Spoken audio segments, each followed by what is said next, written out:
It's exactly 20 after 9 o'clock. A very big welcome and good morning to our Polokwane listeners on One Nation FM. Thank you for joining us on the show. The next hour, obviously, we'll be talking to our senior presenter here at Salam Media, and that is Mariam Mia. She's going to be talking about a VIP who is going to be visiting us here in South Africa. Also, Carla De Beer, social media experts, going to join us to talk about the group administrators in South Africa facing legal issues if they don't manage the WhatsApp groups according to the rules and regulations. But first up, we'll be talking with anti-drug and social activist Dereleen James in Eldorado Park, Johannesburg. A very good morning to Dereleen. Welcome to the program. Nice talking with you today. Greetings to you and the listeners, and thank you so much for having me.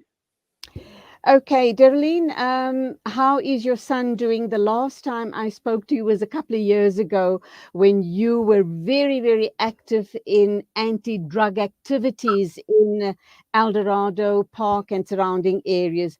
Is your son on the mend? Is he okay? Please say yes. Okay, yes, my son is doing very well at the moment. He's recovered and he's working, and I think all is well with him. Oh, how marvelous. And I do hope by that action of yours with the intervention with your son that you have directly and indirectly touched other lives in a very positive way as well.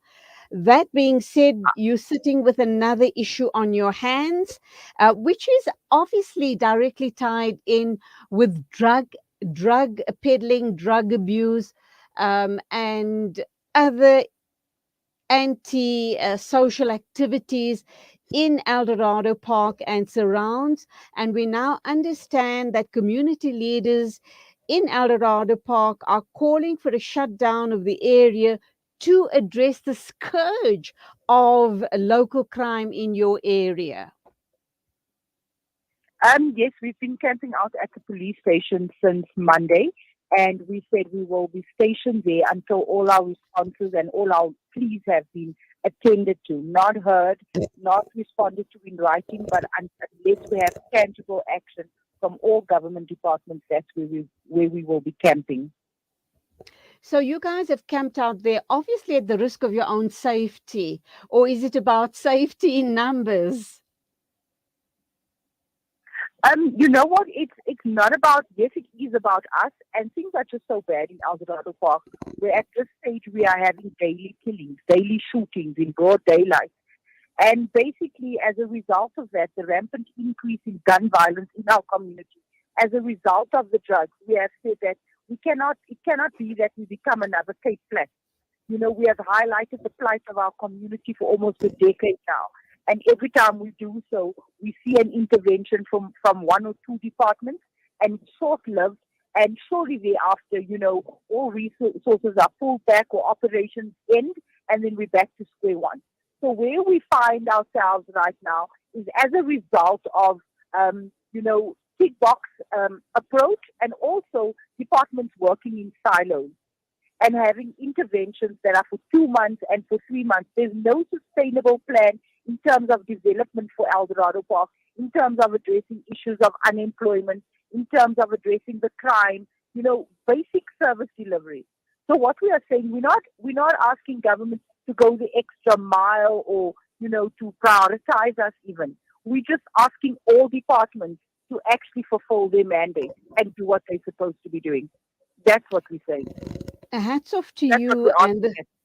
hats off to you in the community, Dereleen, because for once in South Africa, I'm seeing a very solid, firm, and peaceful protest in camping out outside of the police station rather than taking to the streets and damaging infrastructure and creating more mayhem in the process. So, hats off to you guys.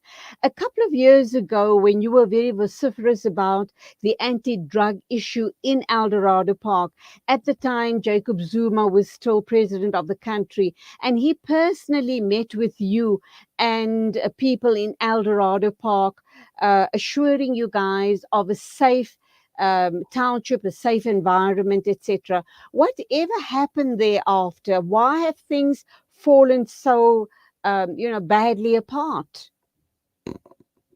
I think basically what you see happening in Eldorado Park, and I've said it to most, journalists who have interviewed us, is basically a reflection of government's inability to coordinate all structures to respond to community social ills. So you would have, like right now we are complaining about shooting and killings and whatever. So we find that you only have staffs come in and say, you know what, we're giving additional vehicles, we're giving additional members.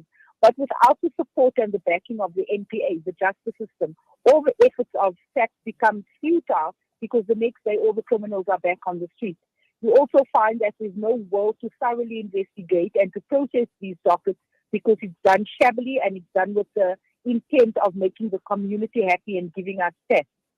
So this is why we're sitting where we're at. We also find that, without the Department of Education on board, where most of them we find the alleged perpetrators, let me put it that way, because it's not for us to investigate and confirm. We just go by word on the street, and which is of most times the reality and spot on, community knows best. To address the issues of safety within schools, just in the week, yesterday, in fact, we had a learner here, I think a 15-year-old learner, that was in possession of a firearm and and this was a girl, that actually was shooting at school. I think she shot one shot, or I'm not sure on the exact information. But the fact that you have a learner with a gun, that is a concern. So we are asking, what are the policies that is governing the schools? What are we saying to our parents? What are we saying to our learners? Or are we saying when we find a learner with a gun, you are expelled? But what did we put in place before the incident? So those are the deeper issues that we are looking at. We are looking at the development. Right now, Eldorado Park looks like a dungeon.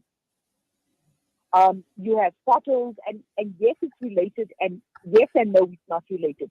But crime thrives in darkness. So where's the city of Joburg? Where's the mayor? Why is she not coming out? Why are they not prioritizing Eldorado Park in terms of services like we see in your more affluent areas? Absolutely. Have you had any response from any one of the governments that you're trying to engage with? And what about the police themselves at the Eldorado Park Police Station? What do they have to say in defense of, their jobs in defending citizens in the township? I think the Eldorado Park management has said a lot. But they speak, and right now, saying a lot in terms of saying we are trying, we are doing our best, we are arresting suspects. But that is, like I said, it's futile to us. It means nothing to us because we don't feel the impact on the ground. So we don't just want people coming here for the sake of visiting, paying us a visit and having tea with us and talking to us. We actually want to see the change on the street. We want a tangible solution. So even if we have the likes of the National Commissioner coming here and saying, you know what, I will deploy additional resources. For as long as he's deploying resources and not working with the community, we find that we have 100 vans on the street driving around and doing absolutely nothing. Working with the community, how? What sort of interaction are you wanting? And are the community willing to put in all of the extra hard work as well? Because as you indicated, they can't do it alone. There needs to be community involvement. You are the guys that can point out all the drug dens, all the peddlers, etc., etc. And are the guys in the community in for the long haul? Because even if you do get a commitment from government, SAPS, and whoever else that comes on board, this is a long process. This didn't happen overnight, and it can't be fixed overnight.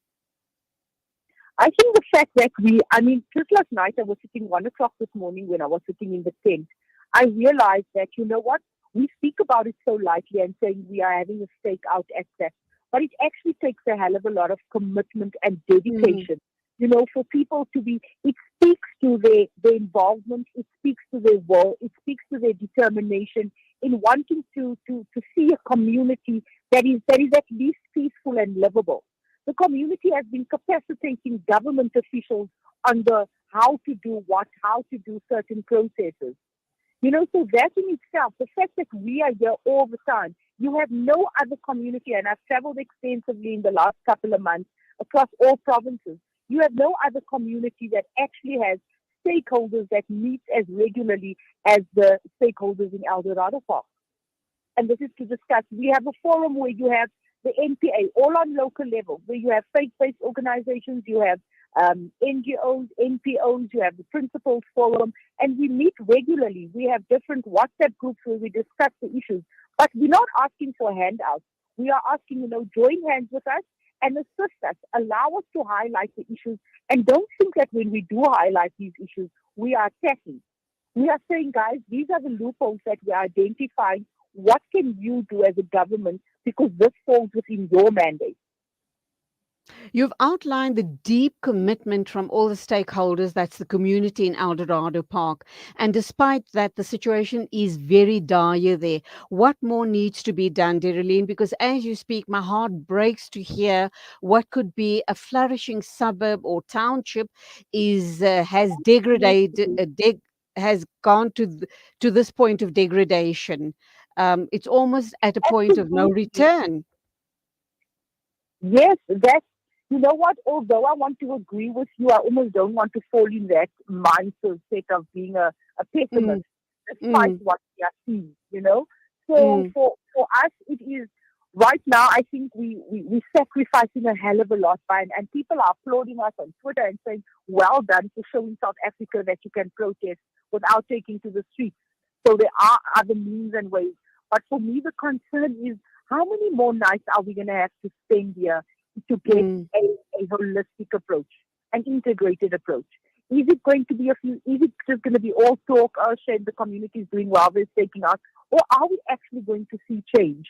And I think it's now up to us as the community leaders to say, how effective is our camp out? We have to review and reevaluate. Is it yielding the results that we want to see? We've had 2 people come out here, and we are depending on people like yourself in the media space to assist us, on calling out the authorities, and not just do stories where you listening to the problem, but assist us in calling those departments, calling national departments, and asking them, holding them to account. What are you doing in the community of Eldorado Park? So we all have a role play, in terms of supporting our community. Dereleen, much admiration to you and your community. You guys have a tough job on your hands, but let's not this is not an Eldorado Park problem, Yes. because then obviously overspills into surrounding areas, surrounding communities, and before you know it, that dark web has really engrossed the whole of South Africa. And Eldorado Park is just one of the models. We know it's happening in Westbury and all the areas, even if it's an affluent suburb, maybe not to the degree, not as deeply entrenched as it is in Eldorado Park, but it's endemic throughout the country and I guess globally. So we all need to be committed to this anti-drug situation, because with drugs come human trafficking. With human trafficking come prostitution. With Absolutely. prostitution comes illegal firearms. With illegal firearms, and the list goes on and on and on. And we are all impacted and all affected. So I think the rest of South Africa and the surrounding suburbs need to try and come on board and assist as much as they can to the people of Eldorado Park and surrounding areas. As I've said, much admiration and support to you and the team. And we hope and pray that you do win this fight, because it's not a fight for Eldorado Park, it's a fight for the country. Thank you. God bless and go well. Thank you very much for giving us an opportunity to voice our concerns. We appreciate it. That was Dereleen James, social and anti-drug activist, talking about the very dire situation in Eldorado Park regarding gangsterism.